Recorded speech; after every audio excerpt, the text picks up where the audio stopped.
दोस्तों, गजब हुआ चुनाव आयोग पर खुलासा। धांधली से जीती बीजेपी के सांसद पर हाई कोर्ट ने चलाया हंटर। अब एफआईआर भी होगी दर्ज, कोर्ट में होगा दोबारा से मतगणना। मगर इस बीच में फरार हो गया भारतीय जनता पार्टी का सांसद। स्वागत है आप सभी का। आप देख रहे हैं द राजनीति का विशेष सेगमेंट खबर और विश्लेषण। मैं हूं जब्बार खान।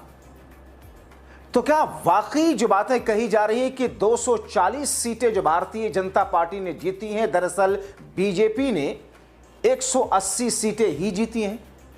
40 सीटें धांधली से बीजेपी ने जीता है।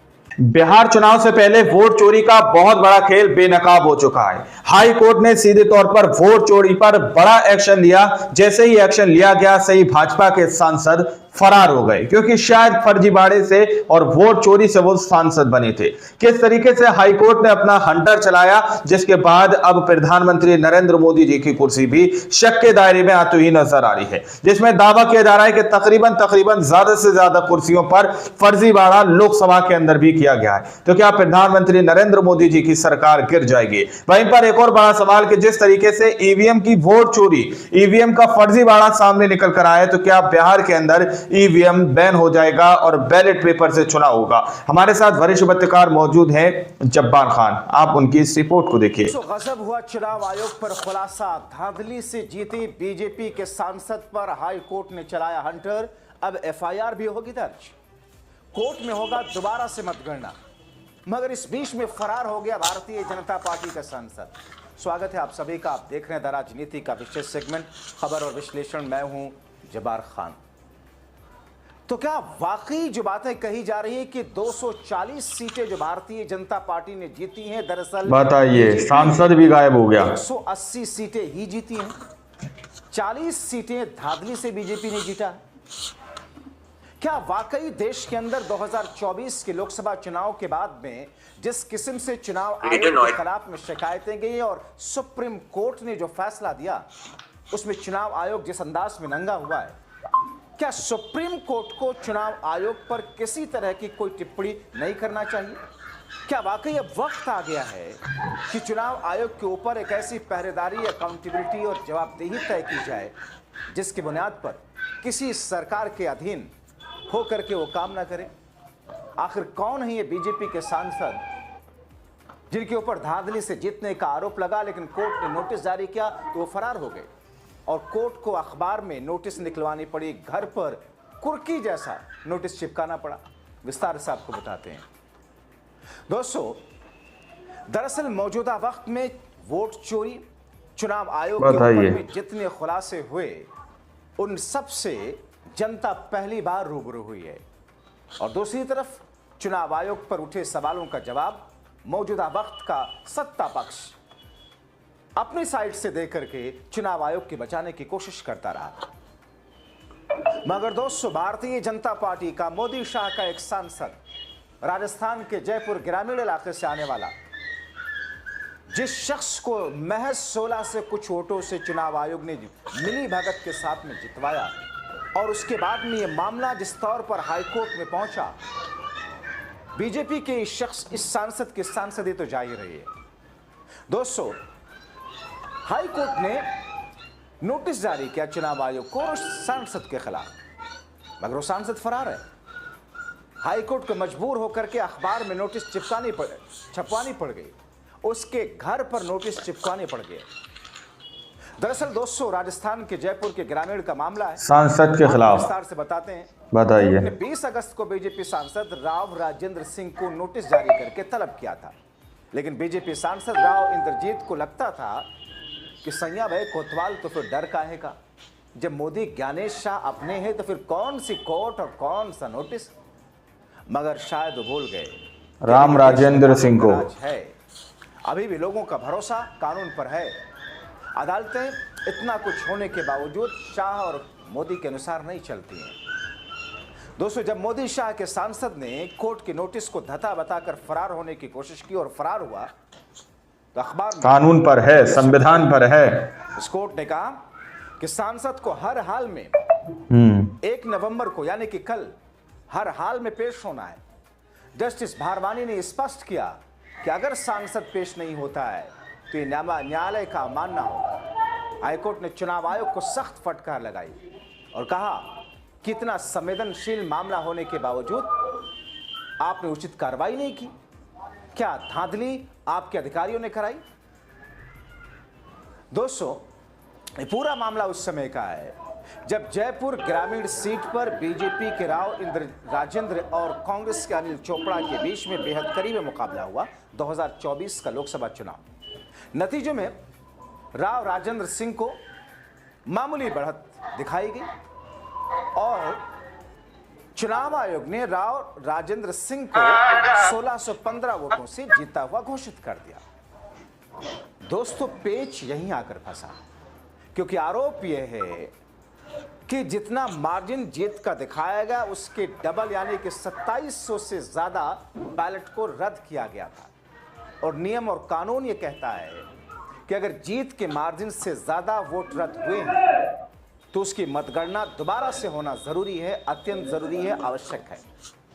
मगर दोस्तों, बताइए, उससे ज्यादा बैलेट को रद्द किया गया था, जो कि उस वक्त इसका विरोध कर रहे थे, मगर विरोध को सुना नहीं और आरोप ऐसे लगे कि राव राजेंद्र यानी कि बीजेपी के प्रत्याशी और चुनाव आयोग के मिली भगत से इस पूरे मामले को वहीं पर दबा दिया गया और भारतीय जनता पार्टी के प्रत्याशी 1615 वोटों से जिता दिया गया, महज 1615 वोट। और दोस्तों, ऐसे में जबकि 2700 बैलेट वोट रद्द कर दिए गए थे। दोस्तों, यहां रुक करके एक बात और बताता चलो कि दरअसल मौजूदा वक्त में 2014 के बाद से स्थिति क्या हुई। 2014 से 1615 वोटों से 2014 से पहले हालात ये थे कि साहब पहले पोस्टल बैलेट की गिनती होती थी और उसके बाद में ईवीएम गिना जाता था।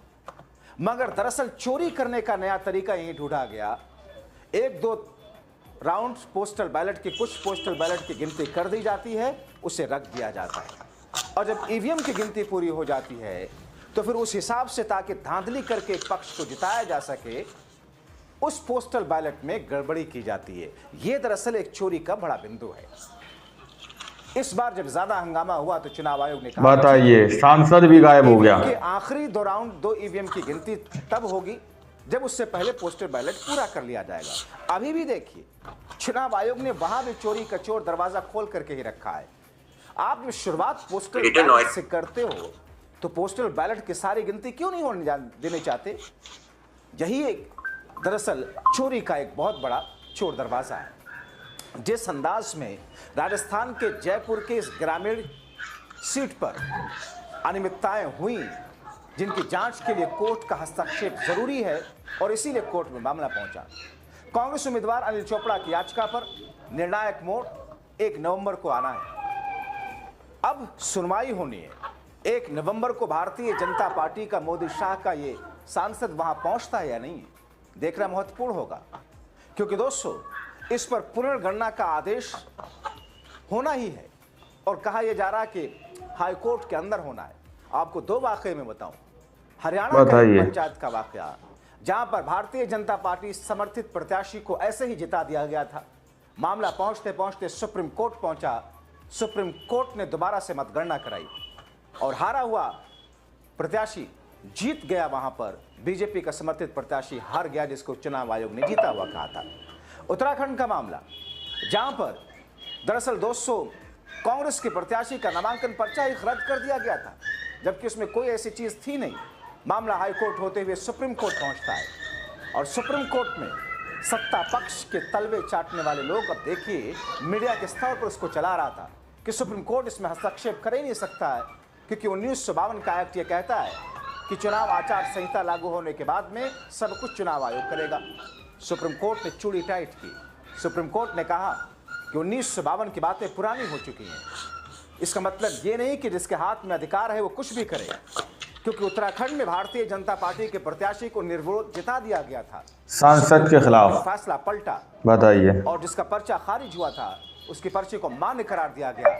दोबारा से चुनाव हुआ और उस चुनाव में हारा हुआ प्रत्याशी जीत जाता है। ये स्थिति है इस देश की। अभी तक लोगों को पता नहीं चल पा रहा था कि आखिर होता कैसे है चुनाव में घपला। ईवीएम तो छोड़ दीजिए, राम राजेंद्र सिंह को कैसे घपला किया जाता है।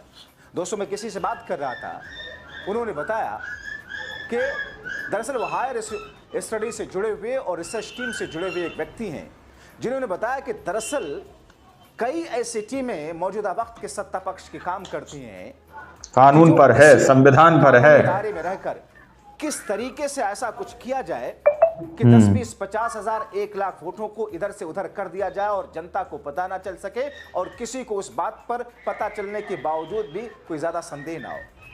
बाकायदा इसके लिए चोर दरवाजे ढूंढे जाते हैं, कानून की खामियों को उसी हिसाब से चुनाव आयोग से कानून बनवाया जाता है, गाइडलाइन तैयार कराई जाती है और यही हुआ था।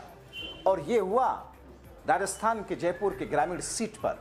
इंतजार कीजिए, कुछ घंटों के बाद हाईकोर्ट का फैसला आता क्या है। चुनाव आयोग तो ये कहता है हम तो एसआईआर बड़ी निष्पक्षता के साथ में कराते हैं, मगर बिहार के एसआईआर को देख करके आपने अंदाजा लगाया चुनाव आयोग के हाथ में सब कुछ है, मगर एसआईआर के ढिढोरा पीटने वाला चुनाव आयोग, जिसकी खामियां कितने वीडियोस में कितने पत्रकारों ने उसका खुलासा किया, और वही चुनाव आयोग किस तौर पर दूसरी जगहों पर प्रत्याशियों को जिताने में धांधलीबाजी करता हुआ पकड़ा गया है। आपको याद है ना वो चंडीगढ़ का मेयर वाला चुनाव आयोग का ही अधिकारी था, सीसीटीवी की तरफ देखते हुए किस तरीके से पिन से वोट को खारिज खत्म कर रहा था, और उसके बाद में सुप्रीम कोर्ट ने भारतीय जनता पार्टी के जिताए गए चुनाव आयोग के जरिए उस उम्मीदवार को हारा घोषित कर दिया। कितनी मिसालें ऐसी इसी देश के अंदर हैं। और उसके बाद बताइए, उससे ज्यादा बैलेट को रद्द किया गया था। ट्रोल गैंग के लोग क्या कहते हैं, अरे विपक्ष जब चुनाव हारता है तो ईवीएम की रट लगाता है, अरे अब तो देखो कि कोर्ट ने भी वैसा ही कर दिया, अरे हार गए तो ये बात कहते हैं। इससे ज्यादा जहालत और गमरपन की बात और क्या हो सकती है। दोस्तों, कोई भी शख्स हारेगा तो सवाल तो उठाएगा, नई नई चीजें ढूंढ करके लाएगा, लेकिन जो तकनीकी पहलू उसके हैं, जो वो बिंदु उठा रहा है, उस बिंदु को आप खारिज कैसे कर सकते हैं। लेकिन यही हो रहा है, इसलिए जागरूक होना जरूरी है। आपका अपनी आवाज उठाएं, मौजूदा वक्त में अपने अधिकार को पहुंचाने, वरना आपके हाथ 1615 वोटों से छीन लेंगे। शुक्रिया।